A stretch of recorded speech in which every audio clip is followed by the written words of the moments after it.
when we left the last segment, you were telling me about some of the individual patients you're working with in an application in court that you're doing to try and get access to this medication. What can you tell me about those individual patients and their stories? Yeah, these are Canadians who have been given diagnoses of cancer, many of them terminal, some in remission. And in fact, more recently, we've been supporting veterans with PTSD and Canadians with both treatment-resistant anxiety, depression, and also opioid use disorder. In every instance, these are deserving Canadians who need access to psilocybin. They're supported by a doctor and a therapist who both believe that this is necessary because they've tried all other treatments. They're not eligible, nor are there any clinical trials that they can take place. And this is really their only option, that or go underground and do it without the support from their therapists. So, these are people who have tried everything. And psilocybin represents a reasonable medical decision, and it's also their last option. So what I can tell you is that all of these Canadians under our law are equal, right? We all have the same Charter of Rights and Freedoms that say that we are, free from discrimination from our government, primarily, or not primarily, but also including discrimination due to age, race, or mental or physical disability. So yes, many of them are terminally ill. Some are in remission. Some have, anxiety, depression, others opioid use disorder. They're all equally deserving, though. Now, I don't know about you, but when I was growing up, I remember learning about these drugs in school. And I was taught that there are all kinds of dangers associated with it. So what can you tell me about studies that exist that show either risks or safety associated with the drug? Yeah, for sure.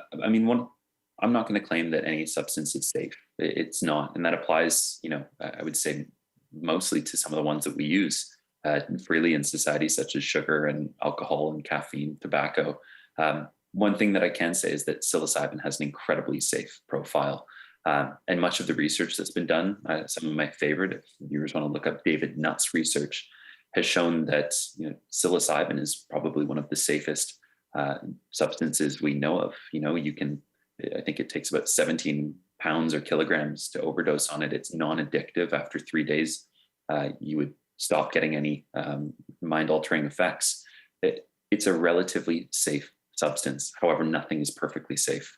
So part of what we've been doing is trying to share the merits and limitations, importantly, of psilocybin. And that's best done through education, not through prohibition, but education, both to doctors, patients, and the Canadian public. So if we compare this to cannabis, since cannabis was approved, people who invested in it either as a business or, as a retail investor or an institutional investor, they've made a fortune. And is there the same kind of excitement or enthusiasm in the business community or the investment community around potential approvals for this drug?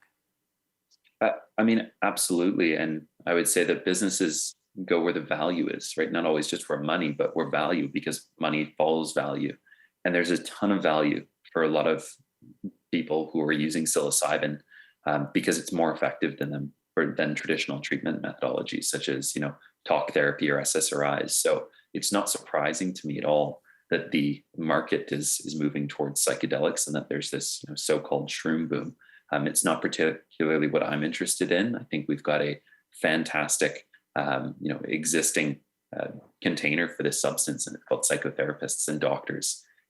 All they need is access to the substance and training, and they can start treating patients. So yes, there's likely going to be a lot of value created through the use of psychedelics for the people whom traditional treatments aren't working for, and it's not surprising to see them advocating alongside us.